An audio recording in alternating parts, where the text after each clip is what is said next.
today's lecture number 9. It's on graphs, and this is a delicate concept. So it's very useful, and it's a sister of the graphic, so graph and graphic. So it's like particle and wave, graph and graphic, and it's the underlying concept of all graphics. So, and therefore, today will be a little complex in talking. It will be a lot of symmetry and thinking what it is about, how to establish that, because that, I think, is a principal foundation of to understand what graphics is about, and we will start that next week. So then we go to computer graphics in 2 and 3D and kind of modeling, working the very same way. So it's just black and white, like particle and waves and so on as we have it. So again, same procedure. You can have a download of all the files, add the content of the folder, not the folder, the content of the folder to the distributed folder of this class. Substitute, replace the old files with a new version, and restart Mathematica with the start file, and you are there. You get an update of all the questions, of all the menus and so on, corresponding to the setup, to the contents of your directory.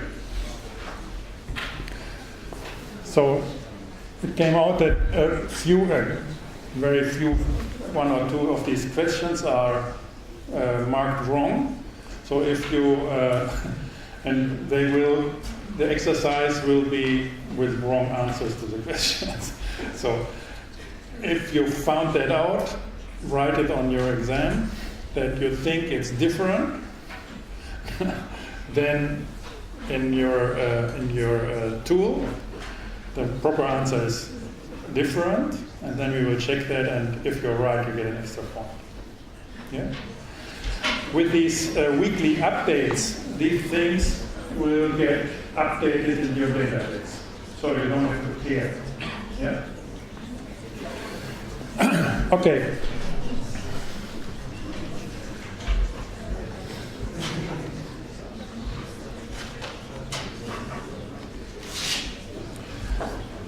So today's class is on graphs. So what I gave you, and a lot of today's of the questions to learn from today is on this language overview. So I made a collection because there have been a lot of questions around there. I made you a collection of all these crazy symbols, what they mean. So, and very few, as compact as possible, small examples. And as you know, if you want to go here, what it means, then go ask for help, and then you get to the reference of Mathematica. So look at, and this you simply have to learn it by heart. There is no way around. So if there's a cross, it means addition. If there's a minus, it's a subtraction. If there's a slash, it's math division. So if this slash and a point, it means apply a rule. This is a function call, and so on. So you simply have to learn that by heart. So it's 20. It's not too much. So, oops. Now with graphs.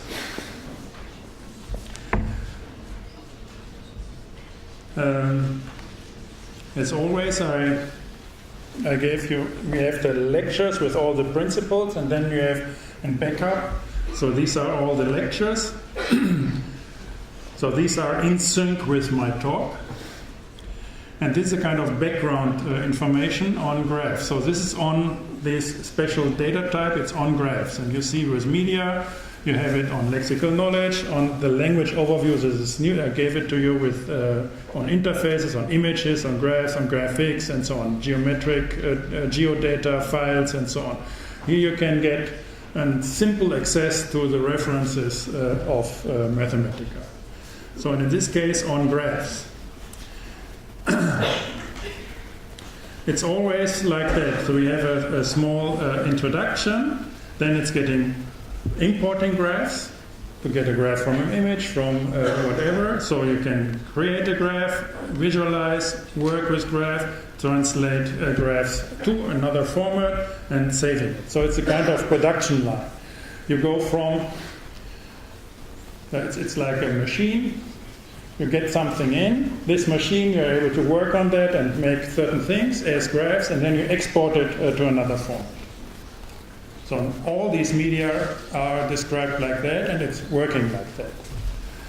So in this case, we have this basic tour just to get an idea what it is. So a graph simply says 1 is connected to 2, 2 is connected to 3, 3 is connected to 1. So it's about the connection of things. That's it. And this is a prototypical representation of that. 1 is connected to 2, 2 is connected to 3, 3 is connected to 1. You can, for example, say vertex labels name. And then you get these numbers 1, 2, 3, and they are connected. So it's important to understand that the graph is not a graphic, so it has no form. We'll go to that. For example, this is a Pappus graph, and these graphs are all the same. So the connection of these points are all the same. So it's the same graph, but different kinds of graphical representations. So you can, for example, go around with that, and these are prototypical graphical representations. They are kind of phenotypes of these graphs. So it's a scheme, so therefore it's not a form. We will go to that later on. Here, for example, you see all the Archimedean solids. Nice patterns. So there is a huge library of all available of graphs with name. This is to fold them in a prototypical three-dimensional object. So this is the graph of this solid. So that's the difference between graph and graphic. So the graph simply says this is the connections. The graphic says where the points are using a certain graph. So, and this is, for example, the net graph. So if you want to plot it and to cut it and then to glue it and build these kind of things, you need these net graphs. And it's the same graph. No, not the same. So we have the point and multiple times here. So, but this is how to, if you want to cut it and to fold it, to get these kind of solids. These are graphs. This is a graph. So what you can do with graphs, for example, you can say, what are, so these are all the stations, these are the vertices, then you have the connections, these are the edges, you have the vertices with all the subway stations, and in this case I get a schematical point to make this layout, this scheme. And you see, you can change it, whatever, because it's not a form, it's a shape. Conceptually, it's very different. So, and now we get random choices from the list of all the vertices, so these 200 tube stations. I want to select by random 2 as start and destination. So, which means, for example, Hackney Central to Ledbroke Grove. And then I can say, with London Tube this year, I want to go from start to destination, find the shortest path, and then it gives me all these stations in between. Yeah? This is what you get with your navigation systems and so on. This is what graphs are for. Or what you can do is you can find isomorphic points. So this is a graph, and you can look whether they are identical. You don't know which vertex corresponds to which. So, and this algorithm here shows that A corresponds to D, H to 7, and so on. And by that, if there is a correspondence from one point to each other, counting the amount of edges, looking for the neighbors, and so on, if this corresponds, these two graphs are homomorph. So, which means that each form here, for example, this form can be morphed to all these other forms. You don't have to reconnect things. They just can morph. They are all homomorphical forms. So to find connections between two graphs, to find whether they are connected, this is the test. And these two are homomorph because they can have the same structure. So these are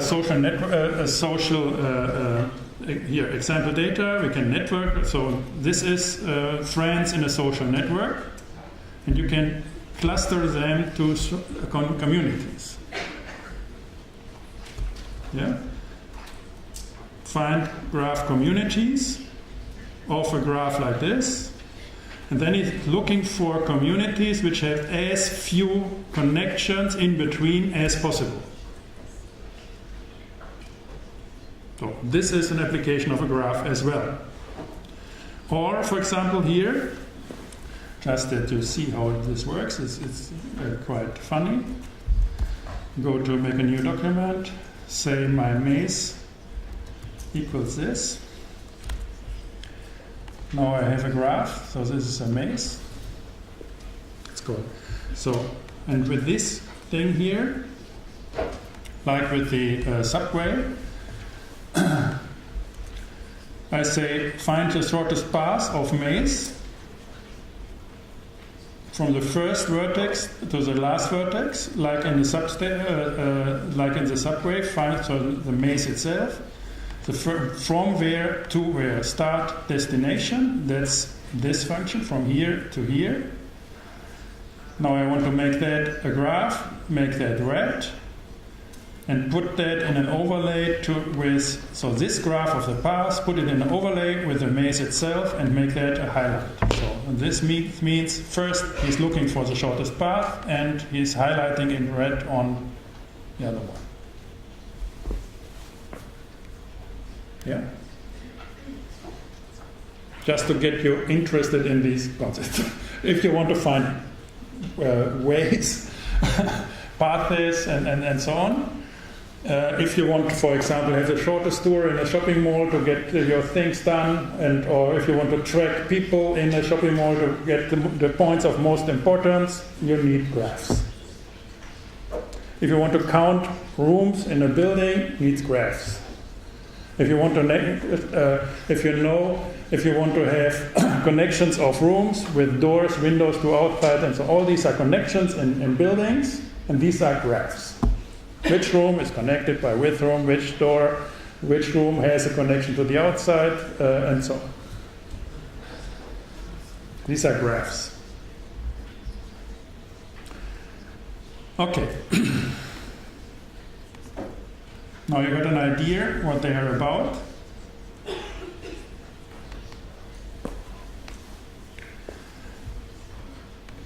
These are now the principles. So we had it with the particles and the waves, and I would associate lists as a construct of the lambda calculus with the particles and with the geometry, and the rule set as with the waves. And so this is and with arithmetics. So this is how to construct a list in Mathematica. It's a curved bracket, then you have elements, and this is a list. You can ask for a list, you ask for head of L, and this is a list. L, this list is assigned, this symbol L is assigned to the value of this form. So you can ask for the full form of L, and you see it's a list of 1, 2, 3. So this is a full form, and this is a kind of short form of the same thing like this. Head, body. Body is indicated by the square brackets. So, what is interesting here is we have elements, and the elements have certain positions, and organizing elements at positions is about geometry. It's particles. So this is the corresponding wave representation. We are not interested in the position, we are interested in the transition from 1 to 2, 2 to 3, 3 to 1. And we describe that as rules. And we have a list, again these curved brackets, of rules. So it's a rule set. The interesting here is, so we have that. Okay, we go, so you understand. So these are the elements, and this is the connectivity of elements. Very simple. Black and white, yin and yang, and whatever. If you want to see that as in an image, this is an image of the list. So if element 1, it's not element 1, it's element 1 has a value 1, element 2 has a value 2, element 3 has a value 3. Put this to gray levels, 1, 2, 3 in gray level. So this is a sequence of pixels. We had that on our lecture on images. If you want to go to graphs, you get an array. This means rule 1, element 1, 2, 3. This means 1 goes to 2. 2 goes to 3. 3 goes to 1.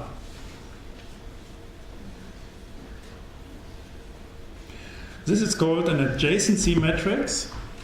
So we have R, this is a rule set. Create a graph of it.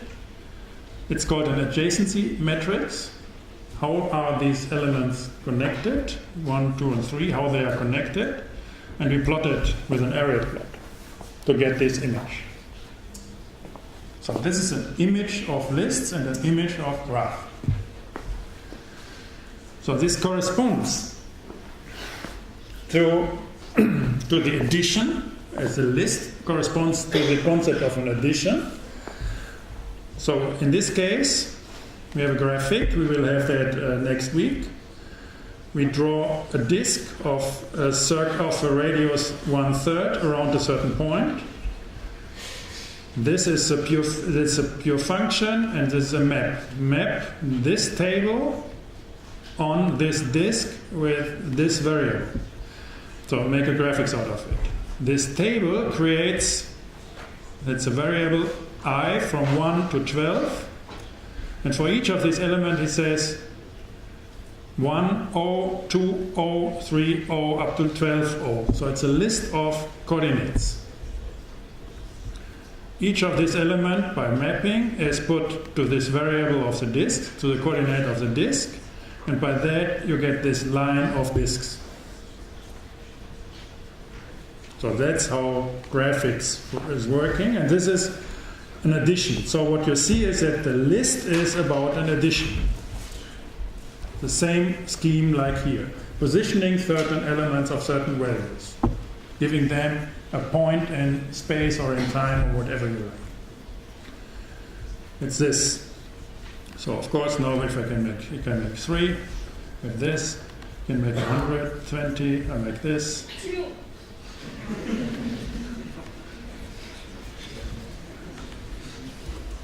Yeah? If you go to this array, it's a multiplication. So it corresponds to the multiplication in mathematics. So multiplication is a concept corresponding to graphs. Addition is a concept corresponding to graphic, or to the list. So now again, it's the same story here, disk, but now with x and with y. We have the point here, we have I and j for x and y coordinates for the disk. This is all the same.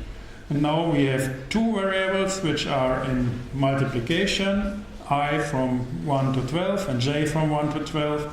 Put that to a graphic and we are here. Put that to 4 and we are here.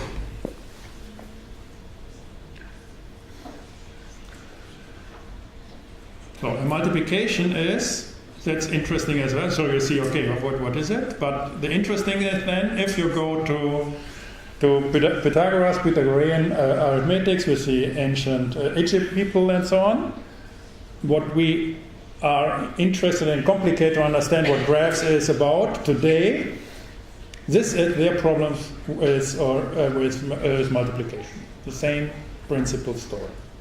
That things, so two numbers, 12 and 4, are reflecting each other. So they're looking at each other. Two things of the same abstract things, irrational things, look at each other. So, this is how to access an element of a list. You have the double square bracket. This is how to get a rule. You remember this rule set here? It was 1 to 2, 2 to 3, 3 to 1. So if I have 1 as a status and I apply the graph, then it's getting 3. If I apply it again, I get 1. Because it's 2 to 3, 3 to 1.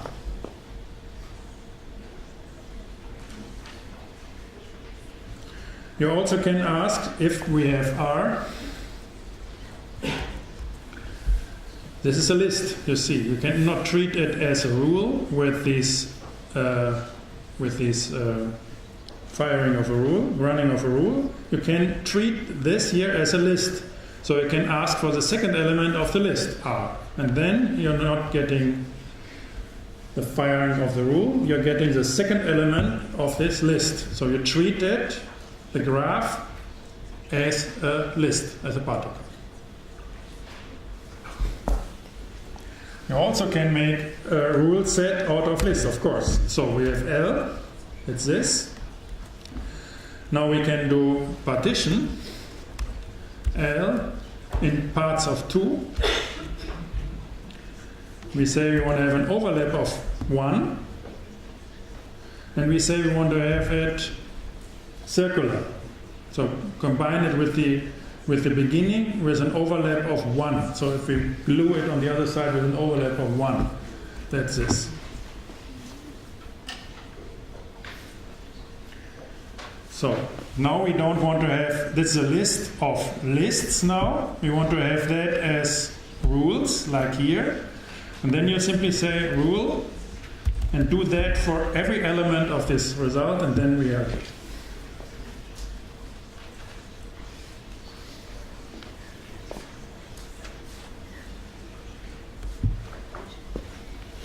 Okay. This is how these symmetries of these constructs work.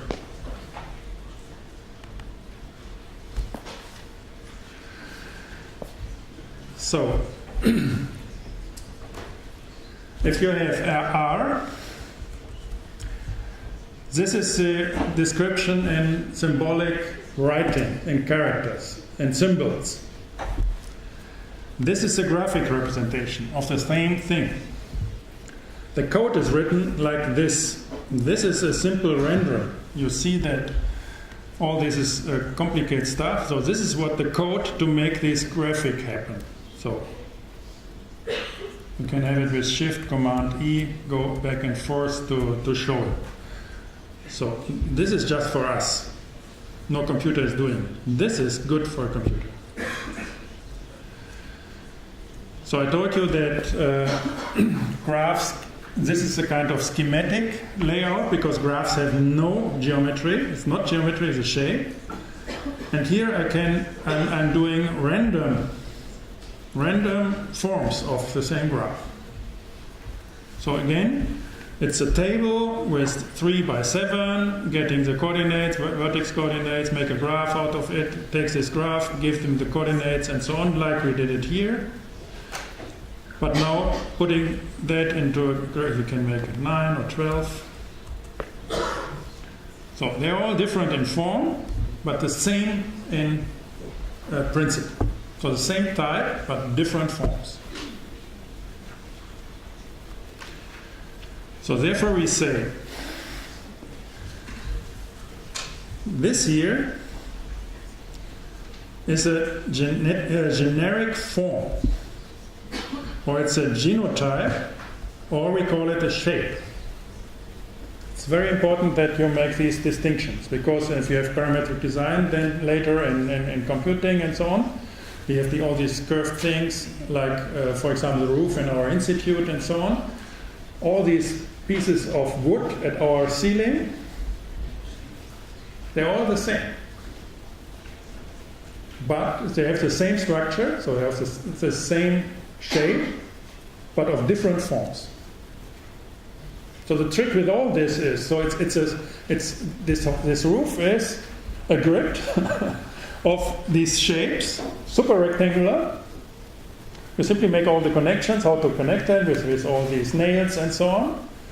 Make it a regular grid, like this, very simple, like this,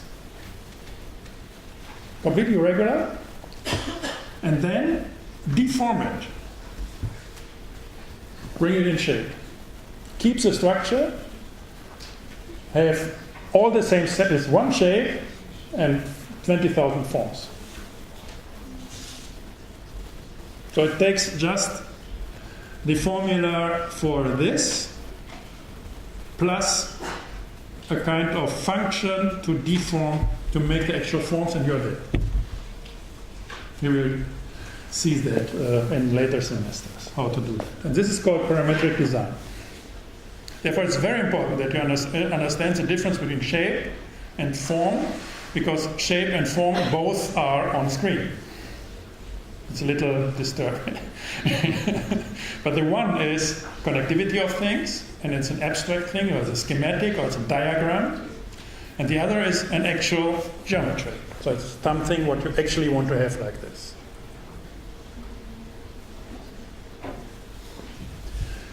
So therefore, we say a generic form is a genotype, and you have a shape. These are the definition of that.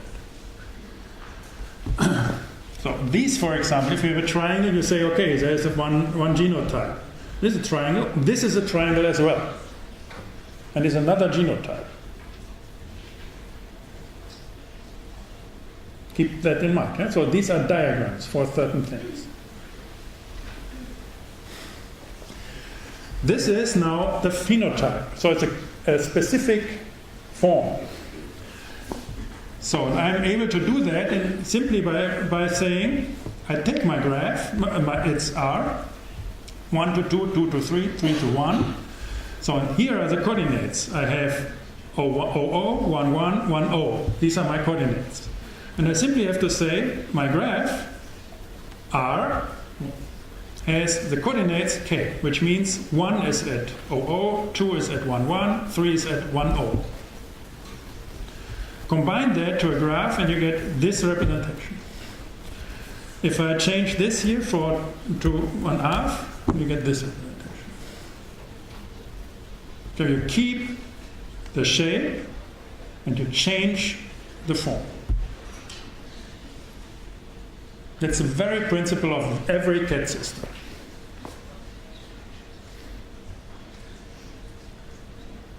So, not this complicated, so it's like that. So we are still in graphs, so it's a kind of hybrid, because in principle you should not do that. Graphics is working like that. So this is what we have next week. So you take our coordinates, you take our list coordinates, we have the list,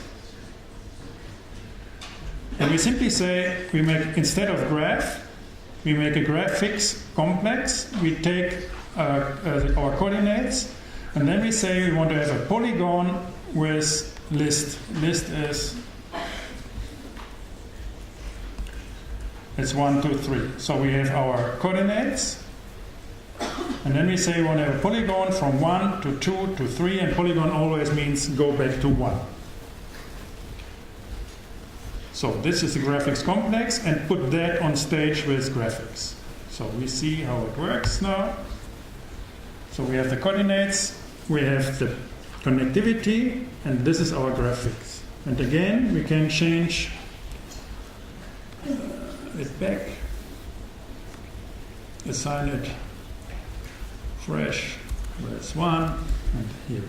The same story, but you're in graphics, which means you have control how it looks like, you have much more control about colors, about opacities, about overlays, and so on. It's another game with graphics. But the principle is the same. So if you have a conventional CAD system and you say I'm drawing a circle, then you select a shape.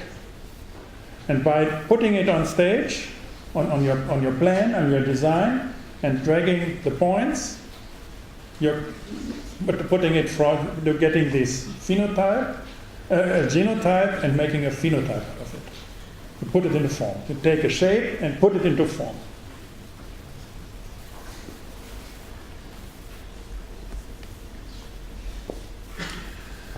So there's a database. We've seen that of all these data, thousands of graphs of certain symmetries. This is how to get the vertices of a graph, edges, or the faces of a graph. So you see it's not too complicated, very straightforward. You say octahedron vertices of this database, these are my vertices. Here we have to make edges from lists, make edges, go here, octahedron faces, there are faces. So now I can make a 3D graph out of this data. So I simply take the edges and get a 3D graph of it. Edges look like this of the database. This is my database in a certain symmetry. Then we have coordinates, vertices. These are the coordinates. Always see these irrational numbers. That's always if you're in the diagonal. And then you have the faces. This is how these things are organized. So this is how to make a graph, and then I can ask what is the neighbor of, what is the shortest path from 2 to 5, we will do that. So then you say, there's a path from here, you can find circles of 3, 6, 5, 3, and so on. You can look for isomorphisms of these things and so on. Or the same structure, you ask for a graphics of that. So you don't have to take this, you don't have to touch the shape. We just take the vertices, we get the faces and say how they should be connected, put that to yellow, give them an opacity, and make a 3D graphics of it, of that. That's the corresponding graphic. So if you go through there, these are very interesting. These are the Platonic solids, the tetrahedron. They have 6 edges, 6 vertices, 4 edges, and 4 faces. The cube 12, 8, 4. Octahedron 12, 6, 8. Dodecahedron, isocahedron. So the interesting now is these kind of symmetries here. Look, for example, the cube and the octahedron, or the dodecahedron, icosahedron. So they have the same amount of vertices, but edges and faces are changed. It's the only thing what changed. So if we make an overlay of these two, you see how it works. So if the edges in opposition and the vertices with the faces. And this is the other symmetry in there. Very straightforward to do these graphics.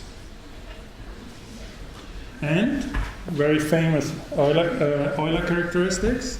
The vertices minus edges plus faces is always 2.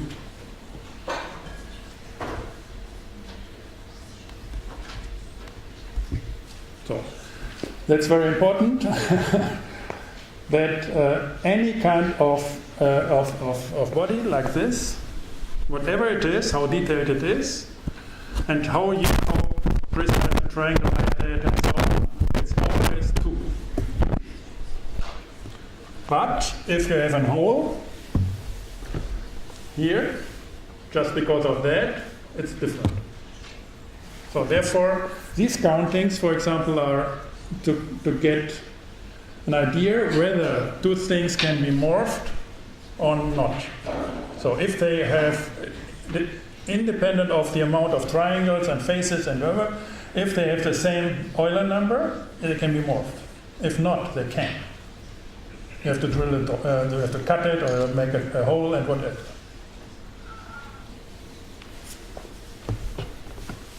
So these are the symmetries you're working in.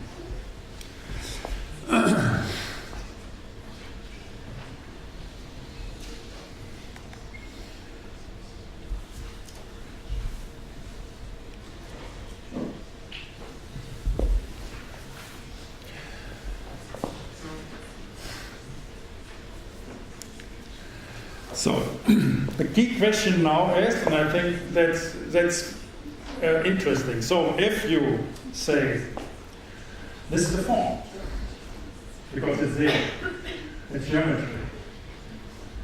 So this is another form. Or you have all these chairs. They have forms, but they're all different in form.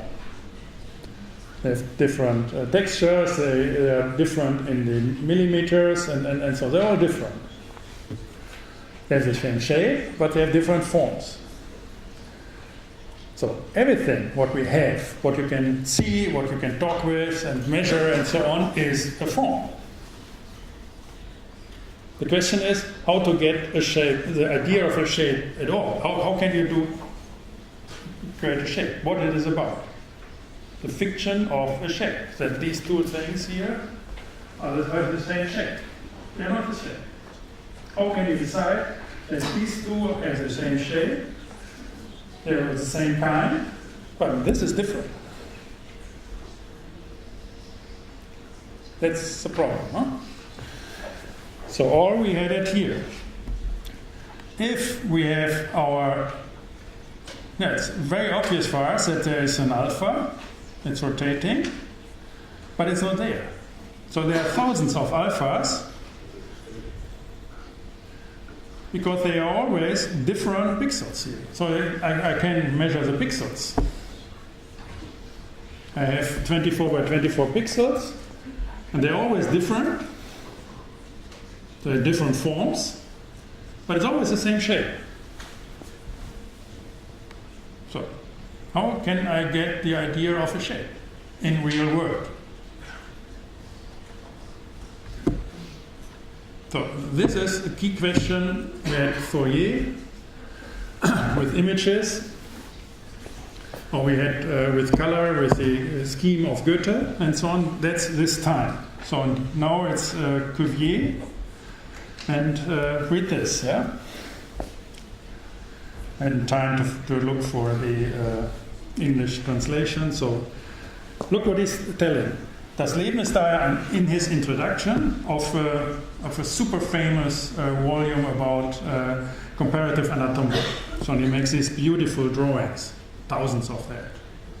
Look at it, he's very famous for that.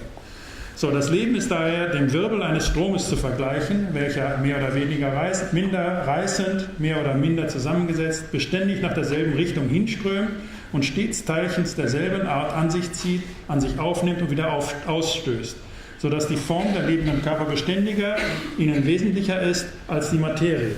Also die Form der lebenden Körper ist beständiger als die Materie, aus denen sie besteht.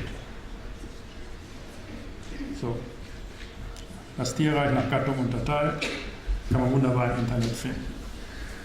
So, das heißt also, die Form der lebenden Körper, die Form der lebenden Körper wäre jetzt bei uns die Shape, ist wesentlicher als die Materie, aus der besteht. Das sind die Pixel. So, das ist exakt das Problem, was er hat. Und er sagt, das Leben ist es, was wir darin sehen, dass die Dinge, also die Materie, in ihren Wirbeln stabil ist in diesen Formen oder in den Shapes. Okay, so this is how he expresses this in drawing. These are his artifacts. So it's big, a very famous book, 1,000 pages at least, and a lot of drawings. And you see how it's drawing. This is, in our terminology, a shape. It's not a form. This bird is never been there. So this is 1,000 birds in one. So and somehow, with these lines, they are following the principal mechanics in between. So they're following these here. They're interpolating all these animals of the same kind. They're following and making these lines. And these lines are super precise and super smooth. Trying to get the alpha. You have to read it like that. Very nice. So this is painting. Painting in 19th century is that. Yeah?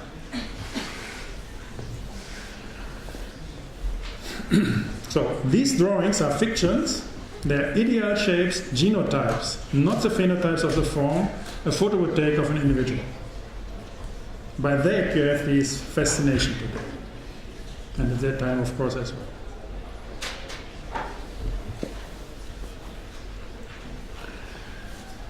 So we are always with our skeleton and schemes. So this is about reality. It's realizing these animals.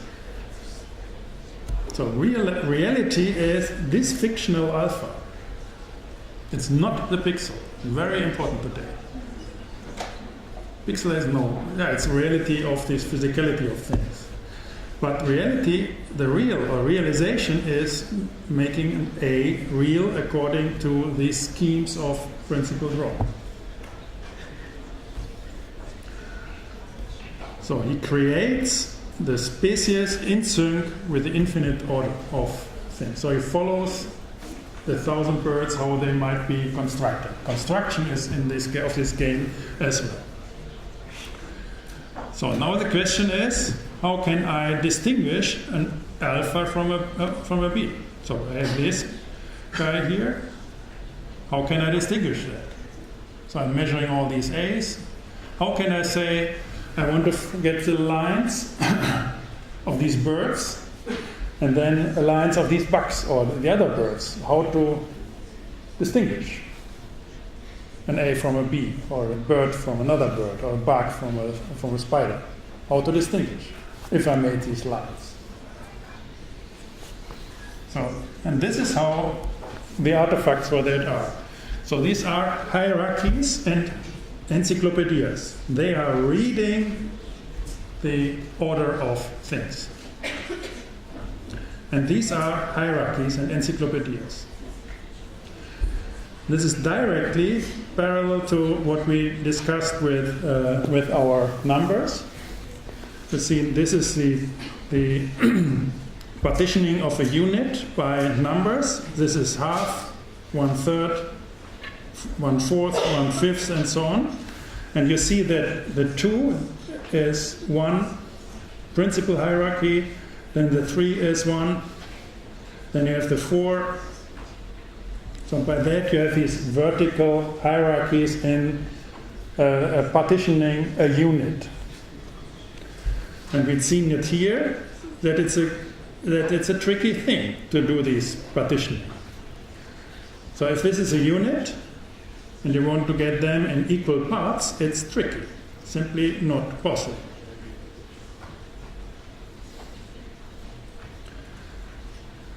We talked about the spectrum. These are spectral lines between the elements. Yeah? And these spectral lines need a principal hierarchical order of things. For example, I told you to get from one point in a grid to another, it depends on which tiles you are. The arithmetics to make a simple same step depends on where you are. Getting super complicated. In simple one cases, in other cases it's super simple. I told you with these fractional numbers and so on.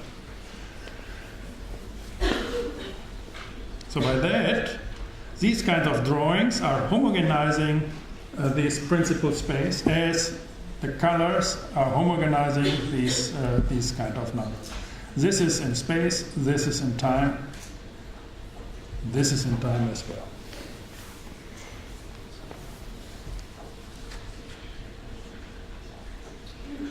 Okay, and the corresponding difference, and then we can make a short break of 10 minutes, is we have the encyclopedia.